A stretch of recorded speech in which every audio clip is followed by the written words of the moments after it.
Welcome everyone, join us today as we delve into the life and legacy of Randy Meisner, a founding member of the iconic rock band, the Eagles. So let's dive in. Randy Meisner, born Randall Herman Meisner on March 8, 1946 in Scottsbluff, Nebraska, in the United States of America. Growing up in a musical household, Meisner's early years were infused with the melodies of his mother's singing and the influence of his maternal grandfather, a violin teacher named George Horn. As the second child and only son of farmers Herman and Emily Meisner, Randy, alongside his elder sister Carol, was surrounded by the rich heritage of their vulgar German roots. Raised on a farm where the family cultivated crops like corn, beans, alfalfa, and sugar beets. His path diverged when, at the age of 10, he witnessed Elvis Presley's electrifying performance on The Ed Sullivan Show, igniting a passion for music within him. Enamored by the guitar, he began taking lessons and immersing himself in the local music scene. It was during his time at Scottsbluff High School that one of his teachers recognized his potential and suggested he try his hand at the bass guitar. Inspired by the soulful grooves of Motown bass players, Meisner found his calling, unable to read music, his intuitive approach guiding his path forward. Meisner's musical journey began with the Dynamics, a local band that later transformed into the Drive-In Dynamics, where he honed his skills as a bassist and vocalist from 1961 to 1965. Their first professional gig took place at the Dance Hall of Little Moon Lake in Torrington, Wyoming, marking the start of their regular performances throughout 1962. In late 1962, the Drive-In Dynamics released their debut record, a 4-song EP featuring Meisner's lead vocals on Sam Cooke's You Send Me, pressed locally with a limited release of 500 copies.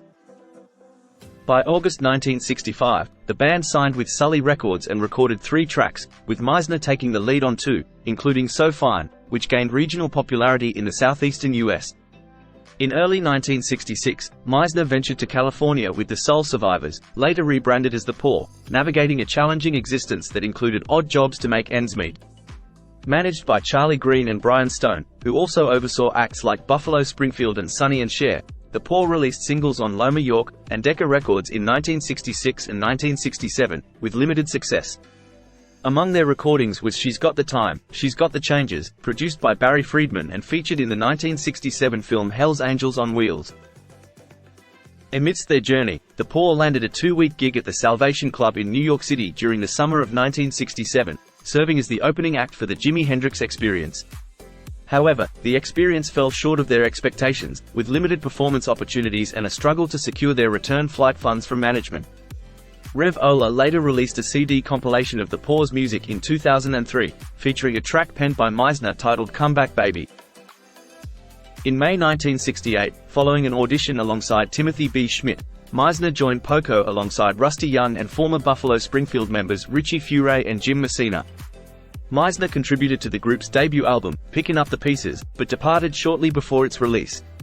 His departure stemmed from frustration at being excluded from the final mix playback sessions, which only involved Messina and Furay. Consequently, his image was removed from the album cover artwork and replaced with a dog, although his bass parts and backing vocals remained in the mix. However, his lead vocals were replaced by George Grantham. In April 1969, Meisner joined Rick Nelson's Stone Canyon Band and advocated for the hiring of his former bandmates from The Poor, Alan Kemp on guitar and Pat Shanahan on drums. With the addition of pedal steel guitarist Tom Brumley, previously of Buck Owens' band, the lineup was complete. Meisner contributed to albums like In Concert at the Troubadour 1969, and Rudy V. He also featured prominently in Easy to Be Free, a documentary chronicling the Stone Canyon Band's 1969 tour, directed by Rick Nelson's brother David. While not performing on Nelson's Garden Party, Meisner co-authored one of the album's tracks, I Wanna Be With You. Additionally, he remained active as a session musician, playing bass on tracks for James Taylor's Sweet Baby James album, and Waylon Jennings' Singer of Sad Songs. After a challenging European tour with Nelson and the Stone Canyon Band, Meisner returned to Nebraska in the spring of 1970 and took up a job at the local John Deere tractor dealership. During evenings, he played with a band called Gold Rush, alongside Stephen A. Love, who would later join the New Riders of the Purple Sage. Encouraged by Nelson, Meisner returned to Los Angeles later that year to pursue his music career. He juggled his time between establishing Gold Rush, performing with the Stone Canyon Band, and recording sessions for artists like Jon Stewart and Compton and Bato. By mid-1971, Meisner was recruited by John Boylan to join Linda Ronstadt's team of backing musicians, which included future Eagles members Don Henley, Glenn Frey, and Bernie Leadon. In September 1971, Meisner, Henley, Frey, and Leedon came together to form the Eagles. The band quickly gained traction, signing with David Geffen's newly established label, Asylum Records, and releasing their self-titled debut album in 1972. While primarily handling bass duties and providing backing vocals, Meisner also contributed significantly to the band's songwriting and lead vocals. He penned, co-wrote, and/or sang lead on tracks across the group's first 5 albums, including standout hits like Take It to the Limit, the Eagles' inaugural million-selling single, and Try and Love Again. Additionally, Meisner co-wrote Certain Kind of Fool with Frey and Henley, showcasing his versatility and talent within the band's dynamic lineup. During the 1976–77 tour in support of the album Hotel California, Meisner faced health challenges and exhaustion as the band traveled extensively for over 11 months. Preferring to avoid the spotlight, Meisner found himself at odds with the band's expectations, particularly during performances of his signature song, Take It to the Limit. His health issues, coupled with personal struggles and tensions within the group, culminated in a backstage confrontation with fellow member Glenn Frey. Feeling isolated and marginalized, Meisner made the difficult decision to depart from the Eagles after the tour's conclusion. His final performance with the band took place in East Troy, Wisconsin, on September 3, 1977.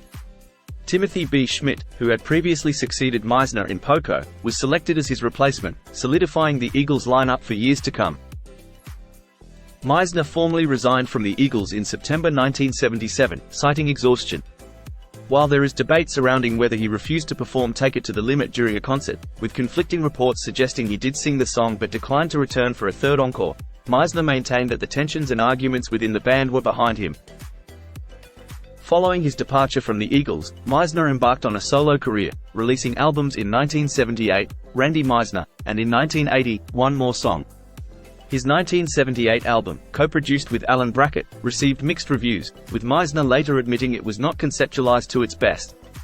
The album included one song co-written by Meisner and featured a new arrangement of Take It to the Limit, with Meisner playing bass on just one track. He explained that contractual obligations required him to record an album for Elektra Records before pursuing his own artistic direction. His 1980 album, One More Song, produced by Val Garai, showcased Meisner's songwriting talent, with 6 of the 9 tracks co-written by him. The title track featured backing vocals by his former Eagles bandmates Don Henley and Glenn Frey. Throughout the early 1980s, Meisner toured with his band, Randy Meisner and the Silverados, featuring Greg Palmer on bass, Todd Smith on guitar, Sterling Smith on keyboards, Don Francisco on percussion and background vocals, and Therese Heston on background vocals. In 1982, he released another album on CBS titled, Randy Meisner, produced by Mike Flicker, known for his work with Heart. The album was recorded at Kendon Recorders in Burbank, California, and featured members of Heart, including the Wilson sisters. The revamped Silverados lineup included Dixon House on keyboards, Denny Carmassi on drums, Tom Arack on bass, and John Corey on guitar. The album spawned a top 20 hit, Never Been in Love, written by Craig Bickhart. In 1985, Meisner joined the all-star band Black Tie, alongside Jimmy Griffin of Bread and Billy Swan. Their cover of Buddy Holly's Learning the Game became a hit on U.S. country radio. Session musician Blondie Chaplin and former Eagles member Bernie Leedon joined Black Tie for their U.S. tour in early 1986. They released one album together in 1990 titled When the Night Falls, with Jimmy Griffin eventually departing and being replaced by Charlie Rich Jr. The band was then renamed Meisner, Rich and Swan, or Meisner, Swan and Rich, touring extensively in the 1990s and recording an album, released on September 11, 2001, but failed to attract much attention at the time. Additionally, from 1987 to 1989, Meisner formed a band and toured with former Firefall singer-songwriter Rick Roberts, known as the Roberts-Meisner Band, with drummer Ron Grinnell, guitarist Bray Gillia, and lead guitarist Kerry Park. They recorded several songs, but the interest from record companies was not as expected. In 1989 and 1990, Meisner reunited with Poco for the Legacy album and tour, during which, Call It Love became a top 20 single in the US. He sang lead on the Richard Marx composed Nothin' to Hide, which also sold well for the band. However, Meisner expressed disappointment and hurt at being excluded from the Eagles' 1994 resumption tour Hell Freezes Over. In an interview with the television program American Journal, Meisner revealed that he had contacted the band's manager Irving Azoff when he heard rumors of the band reforming but was brushed off.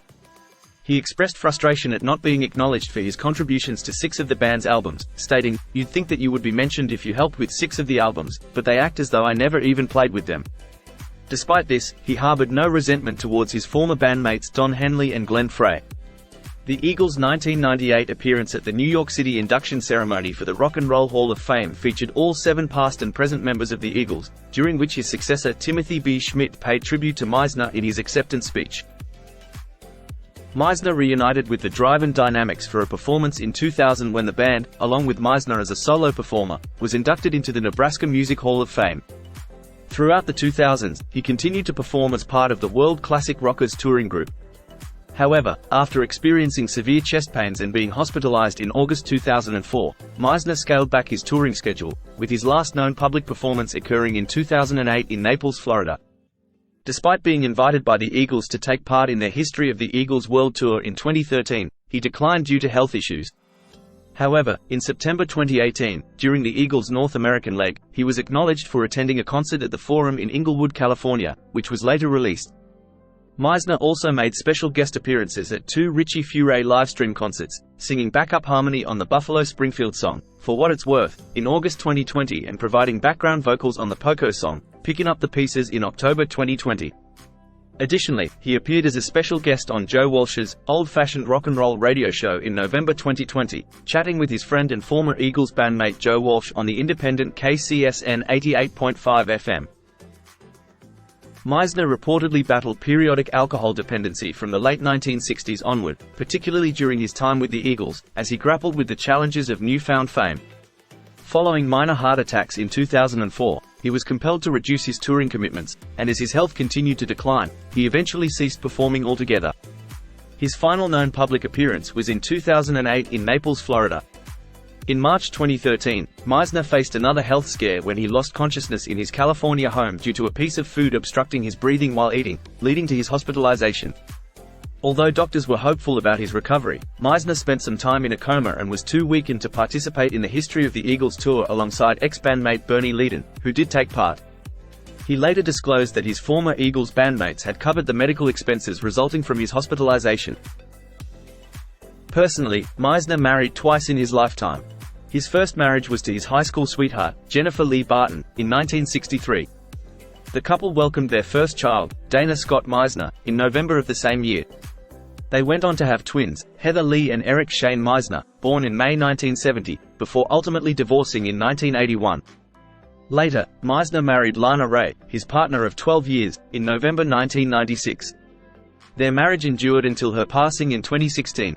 In April 2015, rumors circulated, stemming from a lawsuit filed on his behalf, suggesting that Lana was exploiting his addictions to alcohol and drugs by attempting to keep him intoxicated. Subsequently, a temporary conservator was appointed by the Los Angeles County Superior Court to manage Meisner's medical needs. Despite this, on March 6, 2016, Lana was tragically shot and killed in their home in Studio City, California, in an accidental discharge of a rifle she was handling. Meisner, who was in another part of the house at the time, had no involvement in the incident. Following the tragedy, he was placed under psychiatric hold due to previous threats of suicide and mental health concerns. Sadly, on July 25, 2023, Randy Meisner passed away in Los Angeles, at the age of 77, due to complications related to COPD, chronic obstructive pulmonary disease. Meisner was remembered for his kindness by many who knew him. Don Felder, James Taylor, and Rick Roberts all praised him as one of the nicest individuals they had worked with. Despite his talent, Meisner's shyness sometimes made performing challenging, as noted by Don Henley. Felder added that Meisner had a wonderful heart and a loving soul. Henry Diltz, who photographed Meisner extensively, described him as a gentle and friendly person, a Pisces, noting his quiet and unassuming nature. And there you have it. As we bid farewell, let's celebrate Randy Meisner's enduring legacy and the timeless melodies that continue to resonate with fans around the globe. Thank you for watching, like and subscribe for more videos just like this. Take care and bye for now.